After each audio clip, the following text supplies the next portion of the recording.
and welcome to On Writing with Ray Poynter today. We're very pleased to have Ray on, not just because he is the author, co-author and co-editor of a few books, but also because Ray is arguably one of the most famous market researchers. And he's here today. Hello, Ray. Hi, Betty. Hi, Ray. So for any of you who are not familiar with Ray's works, Ray is the co-author of the Handbook of Mobile Market Research with Naveen Williams and Sue York.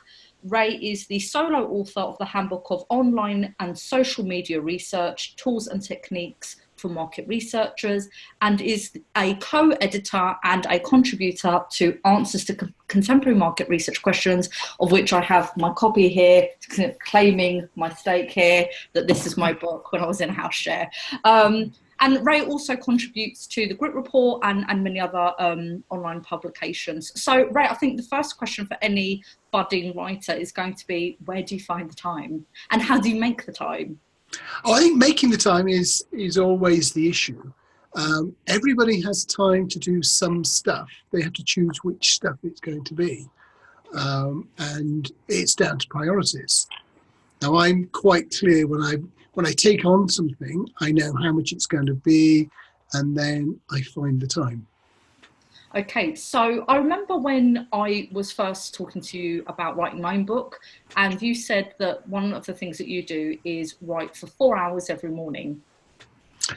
Was that the case for all of the books that you authored and co-authored, or did it have to change depending on if you're writing with other people or if you were editing or something like that? Actually, it worked out at about 4 hours, but it was a bit more mechanistic than that. I wrote a minimum of 1,000 words a day, except on Christmas Day, I gave myself half a day, 500 words. Okay. And I would have 250 words before breakfast. Right. Now, that would tend to be the morning, and it would tend to be 4 hours. But if I had a bad day, maybe by 11 o'clock in the morning, I was at minus 300 words because actually I'd crossed out stuff I'd already written. Right. So then I might work into the afternoon or the evening before I got my 1,000 completed. So that's the pattern that I took. And I chose mornings because with anything you've got to get done, it's much easier to do it in the morning than to find out that the day has run away from you. Okay, yeah, that's pretty good advice. I mean, I think for the listeners, it's also worth noting that Ray also runs his own company, The Future Place, and is the co-founder of New MR, which is an online conference. So with all of that in mind, Ray, I think a lot of people who might think, okay, well, I run my own company, I'm already up at 6 in the morning, you know, I don't know where I'd find the time of day. Do you have any tips on how to make sure that not only do you make the time, but you are actually able to really focus and be in the zone? I mean, is it hard for you with other distractions? Yes. So, well, it depends on how big a job it is. If you're writing a book, you have to clear things out of your diary. You need to be able to say, I'm going to do this every day for 2 months. I'm going to do this every day for 3 months. Some people can write a book over a much longer period of time, dipping in and dipping out, but that's hard. It is actually easier if you can say, I am not going to do this, this and this for the next 2 to 3 months, and every evening or every morning or every whole day on Sunday. Now, you need to find out what is the longest period of time you can personally work for and still be productive, because there's no point just sitting at a desk and not producing. Right. So that's obviously one of the things you do. And then you might break that into, say, okay, I've got the whole Sunday morning that I'm going to be writing.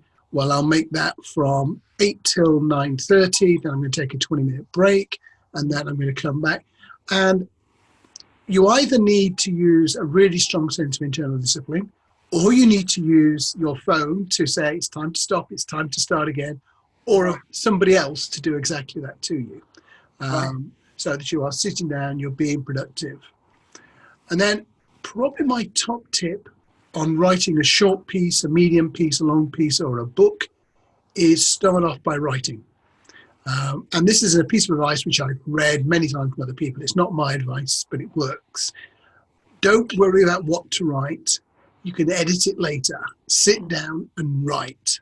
And once you start doing that, it will move forward. And if you really, really can't summon up any inspiration, do something like the indexing, the cross-referencing, the footnotes, the citations, all the stuff that's got to be done, because you can grind that out just with willpower. Sure. So that's good advice. So when your brain is slightly fried in writing and editing, still be productive, getting on with the other things that need to be done. Yes.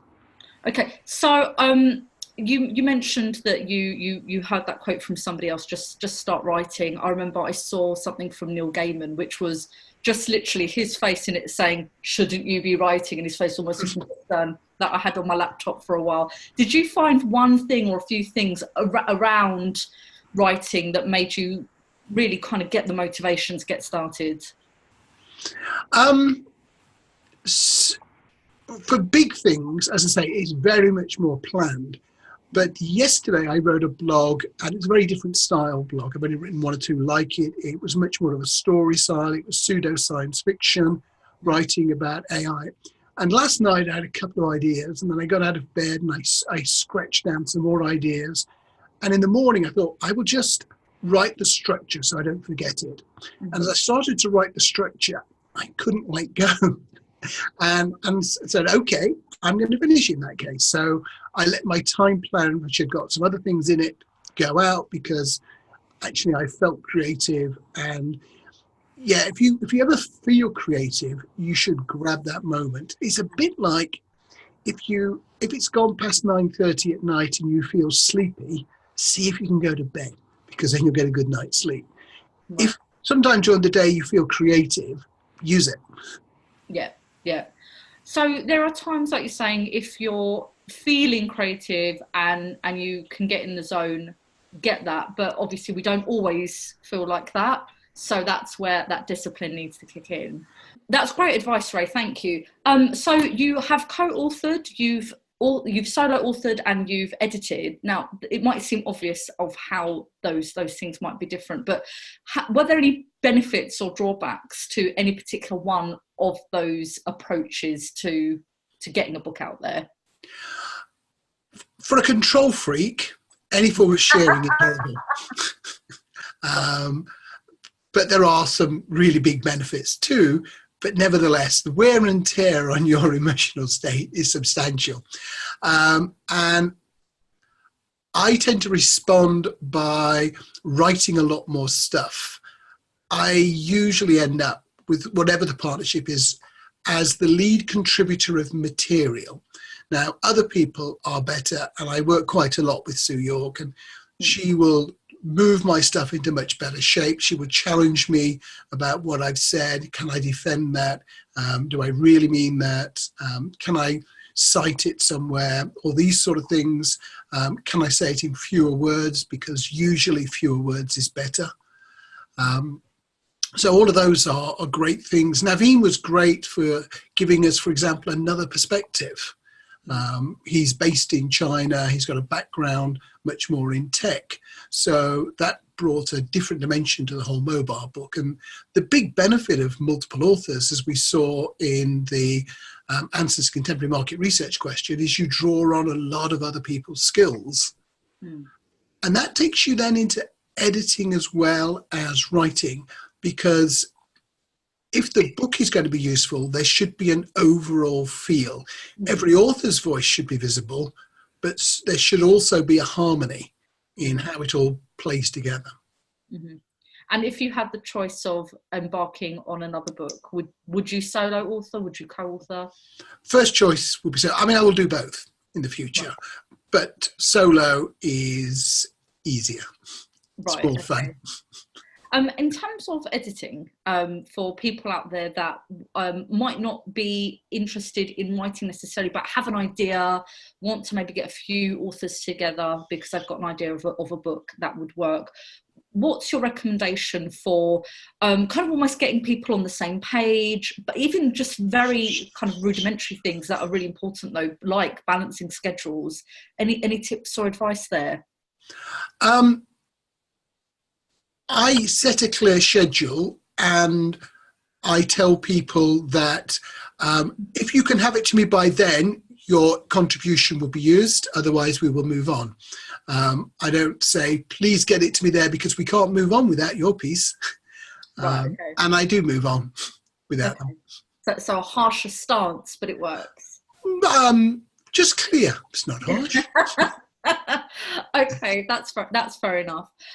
So before we wrap up, Ray, I just want to ask, are there any other books on the horizon? And if so, do we have a teaser for those? There are 2 or 3 that I'm playing around with, but the main one will be around find and communicate the story in the data. So that's my main workshop at the moment. The only thing that's holding me back really from writing it, other than of course time, is that it is still evolving quite quickly. And you need things to be a little bit static. If we come back to your book, Games and Gamification and Market Research, it would have been much harder to write 4 years ago, 5 years ago, when everything was changing.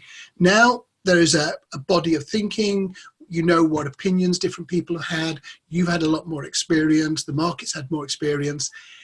It's the right time to write a book. So trying to write something when everything is changing is difficult, or when your ideas are changing. Yeah, because you've been writing a lot recently about AI and blockchain, and it feels like people are still trying to understand what these things mean, let alone, I guess, be ready to embark on a journey through a book about it and see how it can change their business. So yeah, that's a really relevant point. Okay, so we might see more books on the horizon. I remember, Ray, that when I was writing, and you probably remember this quite well because you got the lucky job of editing through reviewing one of the longest chapters in the book, actually the longest chapter in the book. And I found that really useful, having some allies that could kind of have a look through before the publisher went out and found kind of anonymous peer reviewers and things like that. Did you do the same thing, or did you just kind of wait for the peer review process? I actually advertised on social media saying, hey, anybody out there want to read some of the chapters? Mm-hmm. And some people read them, but they were useless because they said, oh, that's great, Ray. And other people were really good because they said, well, this bit's wrong and this bit's challenged and this bit I couldn't understand. Now, I didn't necessarily agree with them, but that is the feedback that was, of course, useful because that helped shape the output. Whereas if somebody tells you, yeah, that's all great, it's not taking you anywhere. Right, okay. Well, thank you very much for your time, Ray. Really good advice, and we'll speak to you soon and hopefully see more of your books. Absolutely. Bye for now, Betty. Thanks.